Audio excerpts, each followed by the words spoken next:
Yo, what's up, ladies and lads? Spag here. Hope you guys are all doing well. So the Tekken World Tour Finals just passed, and with it, the Season 3 trailer.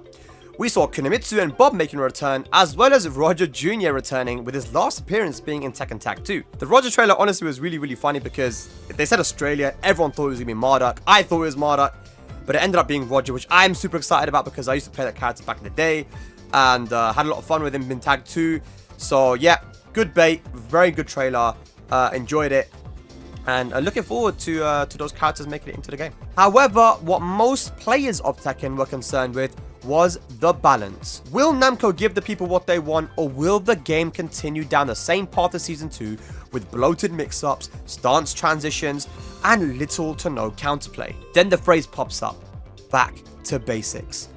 Now before we begin, let me define what I think the basics are, because honestly, my definition might differ to the developers and even some of you guys at home. So here it is. The basics of Tekken are centered around utilizing movement, spacing, and pokes to neutralize your opponent's strengths, expose their weaknesses, and properly punish them. Now this sounds good and all, but is it even possible to go back to basics in Tekken 8? Let's discuss. So I'm going to break this video up into multiple parts. Number 1, the heat system. Number 2, overtuned moves. Number 3, stance-focused gameplay. And number 4, combo length and strength. So first up, let's talk about the heat system. So heat in general has been a highly contested mechanic ever since the release of Tekken 8. Not least because it's essentially a comeback mechanic available at any time of the round.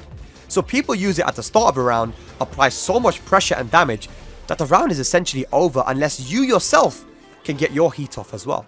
Now the heat burst mechanic, I believe, is one of the biggest issues in the game. It was described by my friend as being a plus on block EXDP, which if you think about it, really sums it up. It switches momentum so quickly at the press of a button due to its plus on block nature, while at the same time putting them into this ultra instinct type mode where multiple buttons could lead to the end of a round.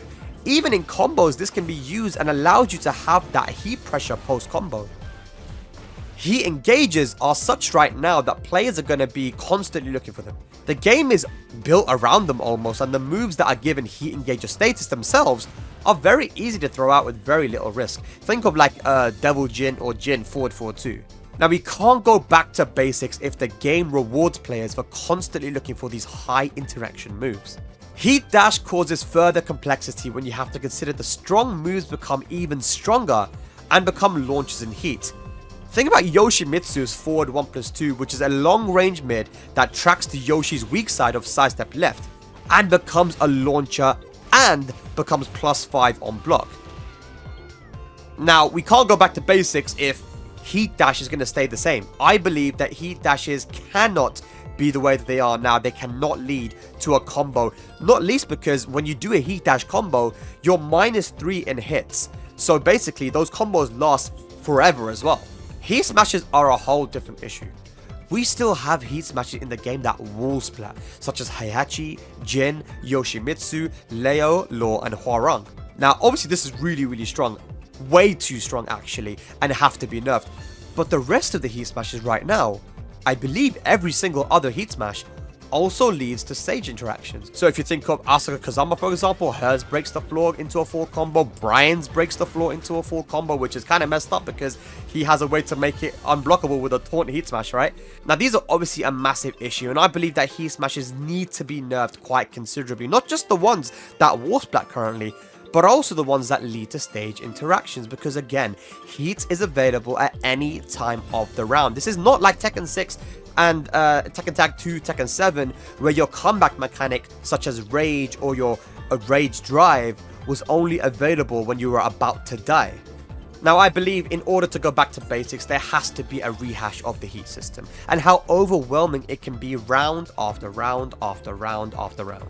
This is actually what leads to fatigue for a lot of people when playing this game for long periods of time.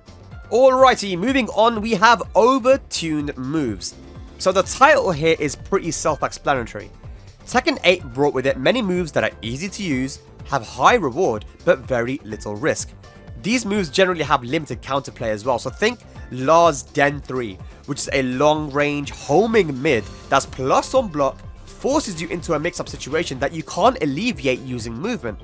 And of course, there's way more examples. I mean, just look at Jun's Miare 1+2, which they added into Season 2 as well. You know, all these kind of moves which are difficult to alleviate using your movement, hard to counterplay, and put you into a very uncomfortable situation that are just so easy to throw out. Every character has these moves to some degree, whether it's highs, mids, or lows.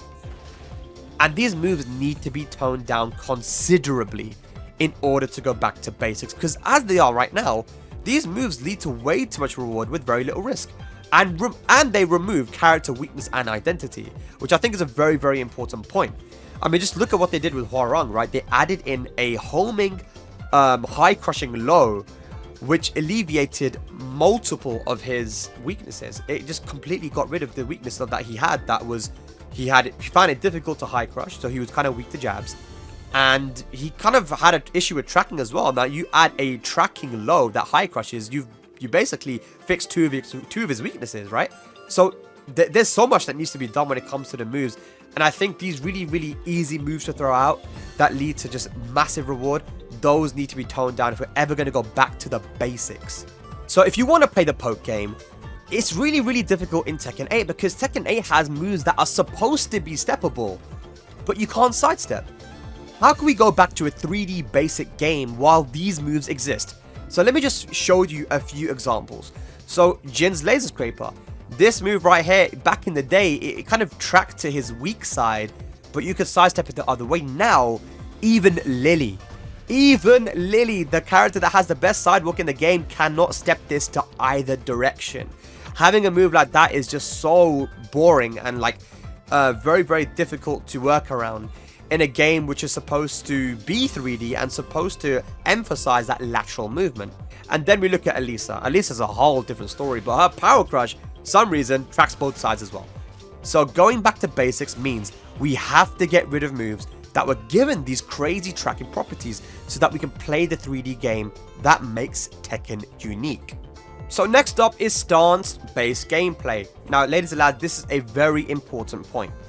A clear direction the devs took with the core gameplay of Tekken 8 is to emphasize stances.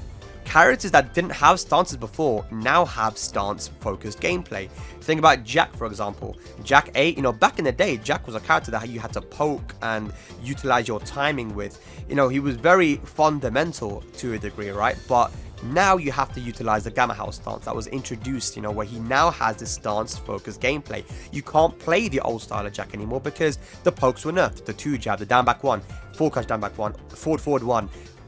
All of these moves are different now in this game, and some of them lead into stances now. So, and you look at Steve as well. Steve, again, a character that was very poke and counter hit heavy, timing based, is now a character that you're gonna be utilizing stances with, whether it's the Lionheart or the rest of his stances, right? And characters that were already stance characters have had their stances become a lot more important to the core gameplay of those characters. Now, this is one of the major reasons that I feel like people feel fatigue due to the constant 50-50s. And Season 2 just made it worse with the introduction of being able to do Heat Burst and Smash from stance. So stance characters have always been difficult to counter, but now with how easy it is to assert these mix-ups and the amount of options available, including transitioning into one stance, into another stance, into another stance, the game's become a lot more bloated. Look at Eddie Gordo and what he's doing. Look at Lydia and what she's doing. Look at Anna and what Anna is doing. I mean, it's absolutely crazy at the moment. So it is imperative that stance-focused gameplay get toned down in order to bring back character identity and bring the game back to its roots. It's okay for some characters to excel in stances like Hwoarang and Ling, and even Zafina to some degree. She was a really interesting character that had pokes and stance play. But not everybody should be able to do this. And I feel like even on my podcast previously when I spoke to some players, like Arslan Ash was saying, he likes using Nina because Nina wasn't a character that had, crazy stance play. Some people just like to play that very basic Tekken, and that basic Tekken is very hard to play now in this game. Alright, and finally we have combos. So combo length and strength in particular. So, I don't need to tell you, but combos in this game have become far too long and way too damaging. Combo length in this game has led to the game feeling very one-sided and uninteractive at times.